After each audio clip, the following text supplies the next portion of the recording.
I had children that were born there and grandchildren that were born there, and I'd hope to have great-grandchildren that would be born there, and Bezrat Hashem, I will yet have great-grandchildren that will be born here. Yes, Everything Hashem. that we are saying now, and Bezrat Hashem, that will be in the Dvar Torah, and this beautiful Ezrat Nashim, is Le'ilui Nishmata Shel Etka Bat Moshe Yehuda. Right? Amen. And really, I only met this mother Etka, Elsa, as they called her, only twice. Once in a meeting in your dad's house, and once at your simcha. And right away you could see that it was that she was a very, very strong person. That all that she went through her life only made her stand up taller and stand up with her head up higher. And in that sense, I think we have something in common. The people that live here and the people that, as you know, whatever happened in Gush Katif happened. Everything was destroyed.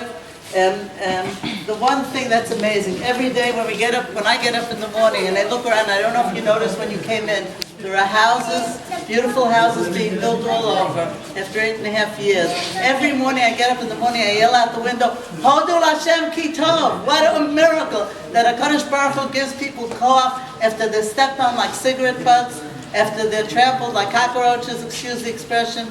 He gives them the koach to want to build again after 8.5 years. And Be'emet Hodul Hashem Ki Tov, that He gave every family here the koach to want to build a new home, not only for themselves, but mainly as a tikkun for Am Yisrael, because we allowed such a thing to happen.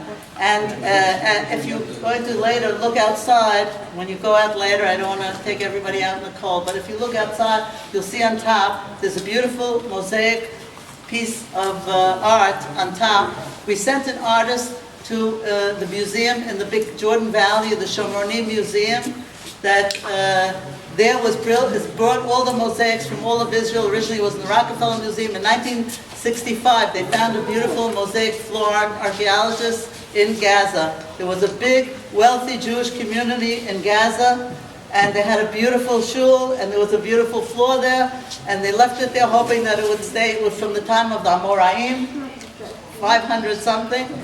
And they thought it would stay that way, but of course, eventually, over the years, our enemies chopped it all up. Eventually, they took the pieces out to the museum. We sent an architect, we sent an artist to copy the mosaic floor and put it up on top of our shul, so that everybody here who visits will remember that Gaza is part of Eretz Yisrael, it's part of the tribe of Judah, it's part of Shevet Yehuda, and Be'ezrat Hashem, the day will come when there will be Jewish people be able to live in Gaza again, because Jews lived there through all the generations. As you may know, when they decided to destroy Gush Katif, it was only because our Arab enemies requested it. There's an old United Nations rule that when you give back to a conqueror, in quotation marks, the land that they conquered, when you give it back to from whom they conquered it, you have to leave it the way it was.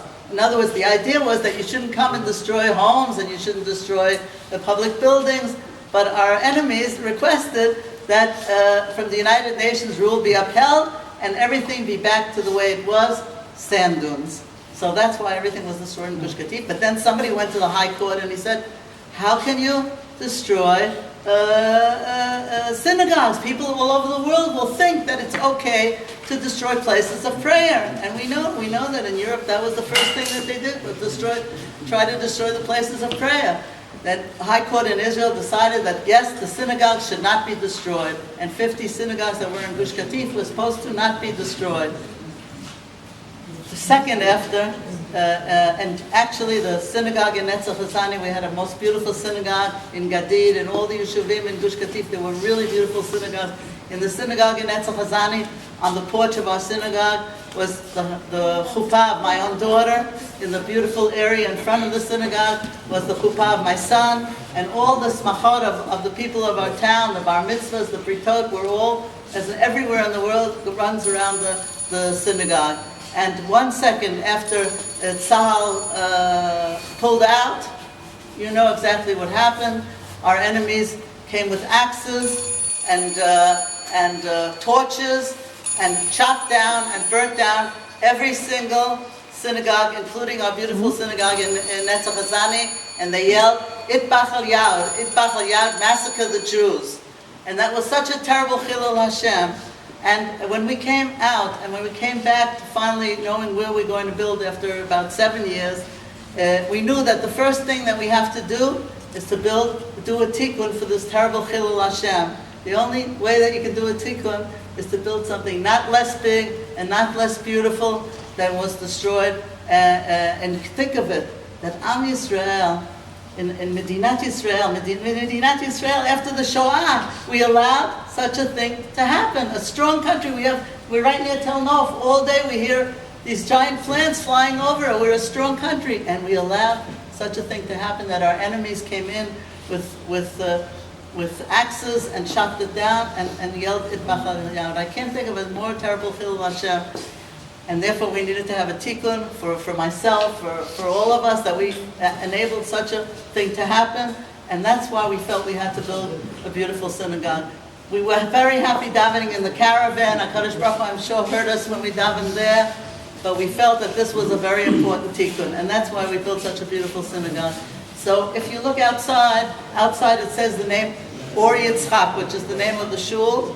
The name of the shul is named after Yitzchak Avinu that lived in Grar. You know, he was our neighbor in Grar, but also after Rabbi Yitzchak Arama, Hashem Yikom Damo, who at the age of 40 was the rabbi of our town. We loved him very much. He was a big Talmud Chacham. Tza'ah, descendant of the Akedat Yitzchak, the Parish on Rashi, the well-known Parish on Rashi. And he was driving with his wife and 6 children to a simcha, and there were 3 of our enemy waiting on the side of the road, dressed as soldiers, Israeli soldiers. They shot 300 bullets at the car. 30 bullets penetrated the car. I saw it afterwards. It was just full of holes all over, in the baby's seat, and everywhere there were holes. And our rabbi was murdered. He was shot in the back, a very, very fast, quick shot. Even there wasn't blood on his tzitzis. It was such a sharp shot. And his wife and 6 children, we got them back on a silver platter. It was a Nes Mishamayim. They didn't even have a scratch on them. They went through many years of turmoil, the periods of rockets. They stayed with us strong in the community, through the caravillas, through the different places we went to, and Baruch Hashem, now they built a beautiful home over here. 2 of the children are married already. And when we came to bring the Sifrei Torah, that it was spread all over the country, because we had Sifrei Torah, we were living in a place where we couldn't always keep them all. We came to bring them back to the Aron Kodesh when the Beit Knesset was built anew.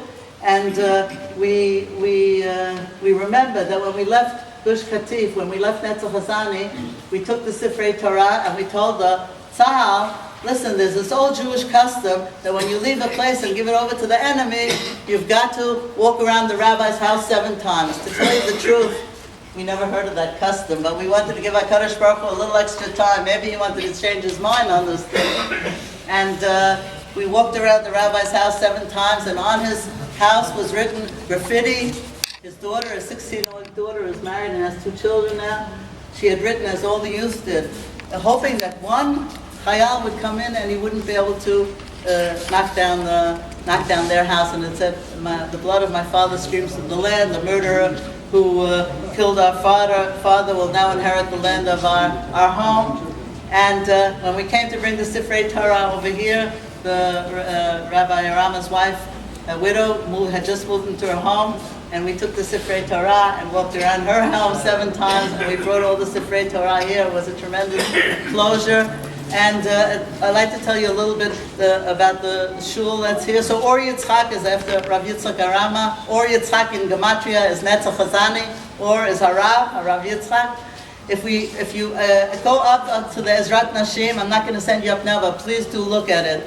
And you can see a little bit from here, but if you do walk up to the Ezrat Nashim, you'll see that every one of these 12 triangles, each of them represent one of the Shvatim of the 12 tribes of Am Yisrael, and each one is hanging by itself. When you stand up in the Ezrat Nashim, you see 12 triangles standing totally independently. We respect every single person from Am Yisrael, whether they're the Lomdei Torah, whether they're the Anshe Mischar, whether they're Yordei Yam, whoever they are, we respect them. And really our community here, as you could see in Mariv, is made up of people from 18 different Eidot with one Bet Knesset. But really each one does his own thing. But sometimes in life, you got to get your act together. There's important times in the history of Am Yisrael when Am Yisrael had to be together. Sometimes you had to have Achdut. Everybody we respect, but sometimes you got to have Achdut. So when you take these separate triangles and you have some Achdut, if you all come to stand under the bima a second, you're going to see what happens when Am Yisrael gets their act together, when they have to. Who finished us off was the fact that Am Yisrael couldn't get their act together.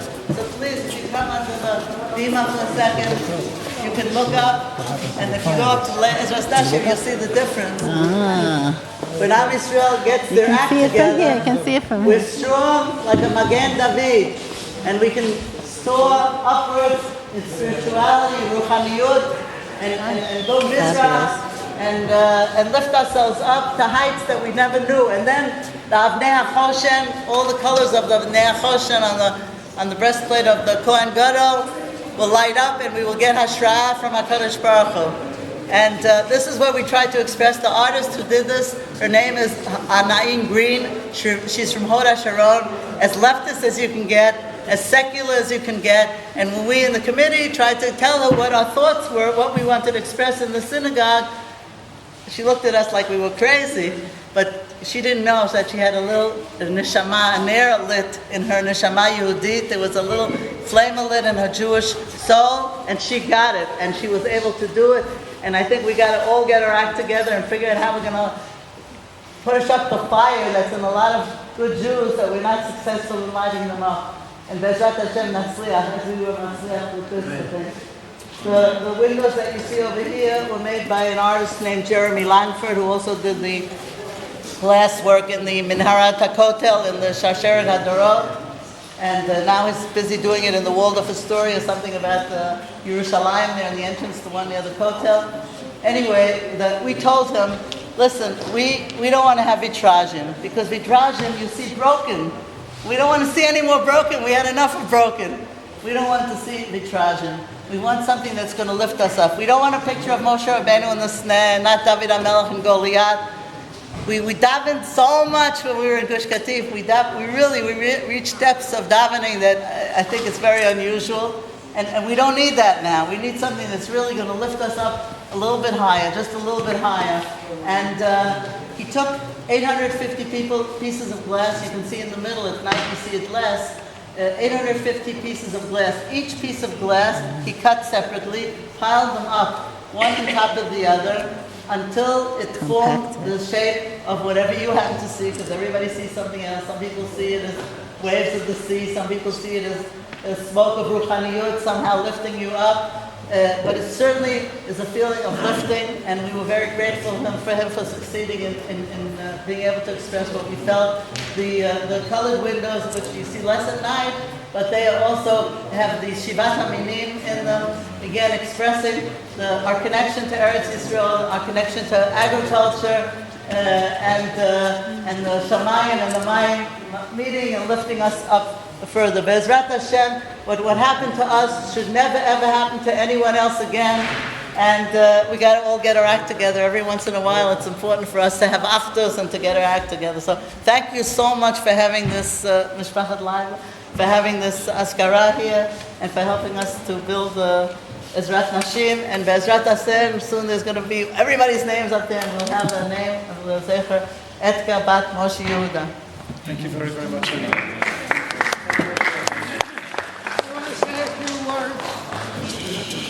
It is a pity that Elsa can't be here to see this. Because we saw Gush Katif being destroyed on television. When we saw this, we cried. It broke our hearts. Don't forget that Elsa, she had suffered so much, and she went through so much, and with courage, she survived the whole Shah. She was working in the German headquarters that was in charge of the workers in the factories. We worked for the German army, and she was in the French underground. They didn't know she was Jewish, but she had some seichel, she had some education, and she became a head bookkeeper in there, and she had access to everything. So the access was very valuable for the French underground because she stamped with the stamps, and she had the signature of the commandant, and she could make passes for everybody. The British flyers were saved that way. Our children, our boys, we all know, but the grandchildren don't know. They don't realize. But we have we made what we call a recording of her with the interview of the, what's his name? Steven Spielberg. Steven Spielberg. And she was only 15 and 16 when she came out of there.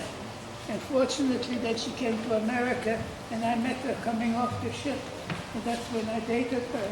And then a few weeks later, I asked her to be my wife. And she did. And we did. 3 months later, we were married. But we lived a life. When we saw what they were doing to Gush Katif, we cried. And that's why we feel, and she feels, that everything that we do can help there in Eretz Yisrael, but only for Eretz Yisrael, to build and to do whatever we can. That's what we wanted. And this is why we help around here and in other places too.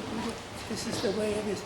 You should know, you should all know children, your children know your grandchildren, and some great-grandchildren are growing up already.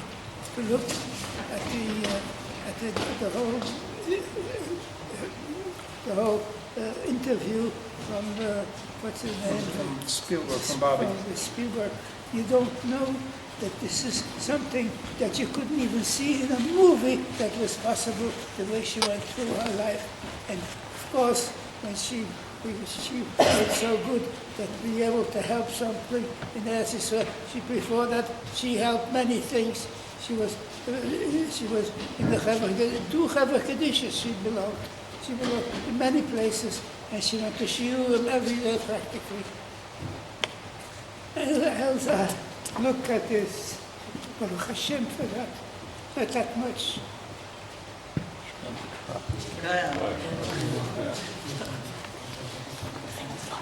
כולם מוזמנים